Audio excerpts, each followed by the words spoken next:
ಶೃಂಗೇರಿ ಶಾಸಕ ಟಿಡಿ ರಾಜೇಗೌಡರಿಂದ ಕಾರ್ಮಿಕ ಕಿಟ್ ವಿತರಣೆ, ಆರೋಗ್ಯ ರಕ್ಷಾ ಸಮಿತಿ ಸಭೆ, ಅಧಿಕಾರಿಗಳೊಂದಿಗೆ ಚರ್ಚೆ. ಶೃಂಗೇರಿ ಕ್ಷೇತ್ರದ ಶಾಸಕ ಟಿಡಿ ರಾಜೇಗೌಡ ಇಂದು ಶೃಂಗೇರಿ ತಾಲೂಕು ಪ್ರವಾಸ ಕೈಗೊಂಡು ತಾಲೂಕಿನ ಕಾರ್ಮಿಕರಿಗೆ ಕಾರ್ಮಿಕ ಕಿಟ್ ವಿತರಣೆ ಮಾಡಿ ನಂತರ ಆರೋಗ್ಯ ರಕ್ಷಾ ಸಮಿತಿ ಸಭೆ ನಡೆಸಿ ಅಧಿಕಾರಿಗಳೊಂದಿಗೆ ಆರೋಗ್ಯ ಇಲಾಖೆಗೆ ಸಂಬಂಧಿಸಿದ ವಿವಿಧ ಚರ್ಚೆ ನಡೆಸಿದರು. ತಾಲೂಕಿನ ಶಾಸಕರ ಕಚೇರಿಯಲ್ಲಿ ನಡೆದ ಕಾರ್ಯಕ್ರಮದಲ್ಲಿ ತಾಲೂಕಿನ ನೋಂದಾಯಿತ ಕಾರ್ಮಿಕರಿಗೆ ಕಾರ್ಮಿಕರ ಕಿಟ್ ವಿತರಣೆ ನಡೆಸಿದರು. ನಂತರ ತಾಲೂಕು ಸಾರ್ವಜನಿಕ ಆಸ್ಪತ್ರೆಯಲ್ಲಿ ನಡೆದ ಆರೋಗ್ಯ ರಕ್ಷಾ ಸಮಿತಿ ಸಭೆಯಲ್ಲಿ ಆರೋಗ್ಯ ಅಧಿಕಾರಿಗಳು ತಾಲೂಕು ಸರ್ಕಾರಿ ಆಸ್ಪತ್ರೆಯ ಸಿಬ್ಬಂದಿಗಳೊಂದಿಗೆ ಸಭೆ ನಡೆಸಿ ಆಸ್ಪತ್ರೆ ಅಭಿವೃದ್ಧಿ ಹಾಗೂ ಮಳೆಗಾಲದಲ್ಲಿ ಸಾರ್ವಜನಿಕರಿಗೆ ಆಸ್ಪತ್ರೆಯಲ್ಲಿರುವ ಸೇವೆಗಳು ಉತ್ತಮ ರೀತಿಯಲ್ಲಿ ಸಿಗಲಿ ಎಂದು ಶಾಸಕ ಟಿಡಿ ರಾಜೇಗೌಡ ಸೂಚನೆ ನೀಡಿದರು.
ಇದಕ್ಕೆ ತುಂಬ ನೀರು ಖರ್ಚಾಗುತ್ತೆ.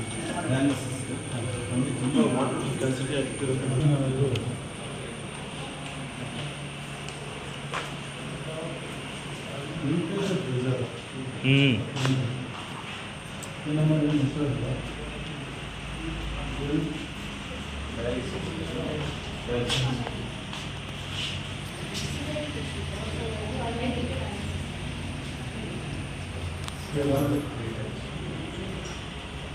ಒಂದು ಡಯಾಲಿಸಿಸ್ ವಸ್ತು ಅದು ಕೆನ ಹಿಡಿಯಿಲ್ಲ.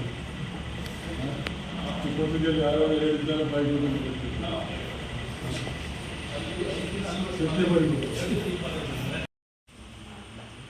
ಆರೋಗ್ಯ ರಕ್ಷಾ ಸಮಿತಿಯ ಸಾಮಾನ್ಯ ಸಭೆಯನ್ನು ಇಂದಿನ ಕಾರ್ಯಕ್ರಮದಲ್ಲಿ ಉಪಸ್ಥಿತರಿರುವಂಥ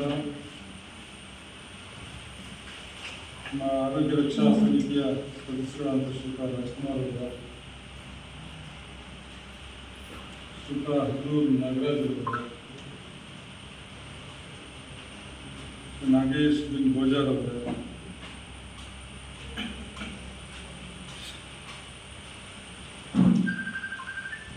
ನಮ್ಮ ತಾಲೂಕಿನ ವೈದ್ಯಾಧಿಕಾರಿಗಳಂತ ಶ್ರೀವೇಣಿ ಅವರ, ತಾಲೂಕು ಪಂಚಾಯಿತಿಯ ಕಾರ್ಯನಿರ್ವಹಣಾಧಿಕಾರಿಗಳಾದ ಶ್ರೀಯುತ ಸುದೀಪ್ ಅವರ ಮತ್ತು ಮೂರು ತಾಲೂಕಿನ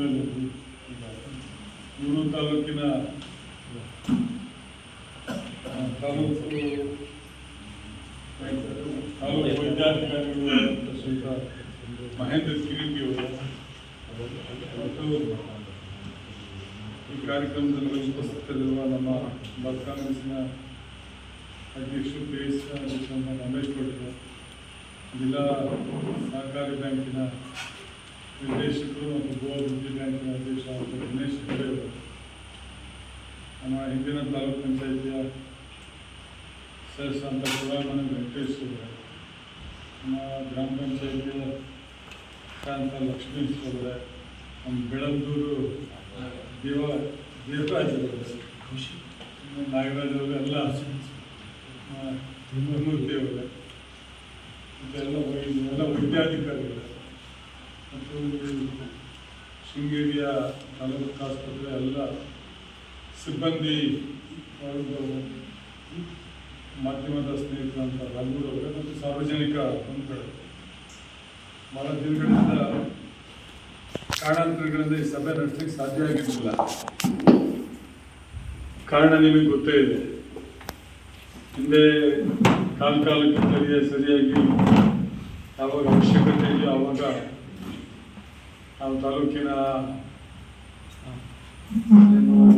ಆರೋಗ್ಯ ರಕ್ಷಾ ಸಮಿತಿಯ ಸಭೆಗಳು, ಜೊತೆಗೆ ಏನಾದರೂ ಸಮಸ್ಯೆ ಬಂದಂಥ ಸಂದರ್ಭದಲ್ಲಿ ಬಂದು ಸ್ಪಂದಿಸಿದಂಥ ಉದಾಹರಣೆಗಳು, ಜೊತೆಗೆ ಈ ಹಾಸ್ಪಿಟ್ಲಿಗೆ ಬೇಕಾದಂಥ ಎಲ್ಲ ಮೂಲಭೂತ ಸೌಕರ್ಯಗಳನ್ನ ಒದಗಿಸುವಂಥ ಕೆಲಸಗಳನ್ನು ನಾವು ಮಾಡಿದ್ದೇವೆ.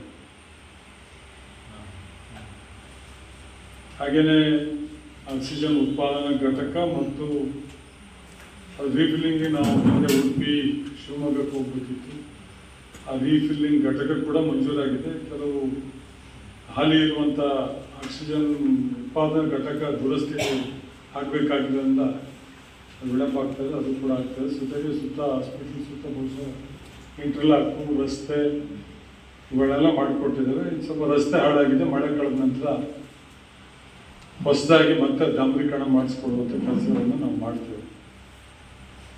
ಇವತ್ತು ಭಾಳ ಅತ್ಯಂತ ಒಂದು ನವೀನ ಸಂಗತಿ ಅಂತ ಹೇಳಿದ್ರೆ, ಮಲೆನಾಡು ಭಾಗದಲ್ಲಿ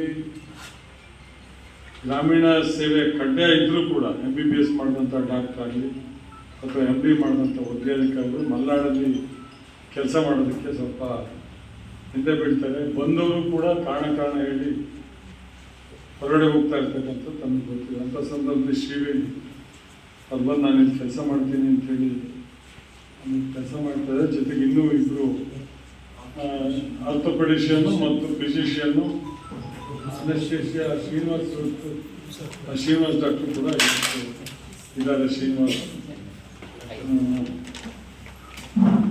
ಪೂರ್ಣಿಮಾ ಸಿದ್ದಪ್ಪರವರ ಸಭೆಗೆ ಸ್ವಾಗತಿಸ್ತಾ, ಜೊತೆಗೆ ಸಾಕಷ್ಟು ವೈದ್ಯರುಗಳನ್ನ ಇಲ್ಲಿ ಈಗಾಗಲೇ ನೇಮಕ ಮಾಡಿದ್ದೇವೆ. ಸಿಬ್ಬಂದಿ ವರ್ಗದವರ ಕೊರತೆ ಇರುವಂಥ ಒಂದು ವ್ಯವಸ್ಥೆಯ ನಡಿನಲ್ಲಿ ತಾವೆಲ್ಲ ನಿಭಾಯಿಸ್ತಿರೋದಕ್ಕೆ ತಮಗೆ ಅಭಿನಂದನೆಯನ್ನು ಸಲ್ಲಿಸ್ತೇನೆ. ಜೊತೆಗೆ ಭಾಳ ದಿನಗಳ ಬೇಡಿಕೆ, ನನಗೂ ತುಂಬ ಆಸೆ ಇತ್ತು, 100 ಬೆಡ್ಡೆಡ್ ಹಾಸ್ಪಿಟ್ಲನ್ನು ಈ ಕ್ಯಾಂಪಸ್ಸಲ್ಲೇ ಕಟ್ಟಬೇಕು. ತಾಲೂಕ್ ಪಂಚಾಯತಿ ಕಚೇರಿನ ನಾವು ಅದನ್ನು ತಗೊಂಡು ಅವರಿಗೆ ಪಟ್ಟಣದಲ್ಲಿ ಜಾಗ ಕೊಟ್ಟು, ಇನ್ನು ಉಳಿದಂಥ ಸ್ವಲ್ಪ ಒತ್ತುವರಿ ಜಾಗಕ್ಕೆ ಪರ್ಯಾಯ ಜಾಗ ಕೊಟ್ಟು ಇಲ್ಲೇ ನಿರ್ಮಾಣ ಮಾಡಬೇಕು ಅಂತೇಳಿ ಇತ್ತು. ಜಾಗ ಸಿಗಲಿಲ್ಲ ಮತ್ತು ಇದಕ್ಕೆ ಕೆಲವು ಅಪಸ್ವರಗಳು ಬಂದಿದ್ದರಿಂದ ಅನಿವಾರ್ಯವಾಗಿ ನಾವು ಅದನ್ನು ಇಲ್ಲಿಂದ ಸುಮಾರು 1.5-2 ಕಿಲೋಮೀಟರ್ ದೂರಕ್ಕೆ ಸ್ಥಳಾಂತರ ಮಾಡಿ ಅಲ್ಲಿ ಆ ಒಂದು ಆಸ್ಪತ್ರೆ ನಿರ್ಮಾಣ ಆಗ್ತದೆ. ಶ್ರೀನಿವಾಸ್ ಅವರು ಅದ್ರ ಬಗ್ಗೆ ತುಂಬ ಹೋರಾಟ ಮಾಡಿ, ನಮ್ಮ ಸ್ನೇಹಿತರುಗಳು ರಕ್ಷಾ ಸಮಿತಿ ಎಲ್ಲ ವೈದ್ಯಾಧಿಕಾರಿಗಳು ತಾವುಕೆಲ್ಲ ಹೋರಾಟ ಮಾಡಿದ್ದೀವಿ.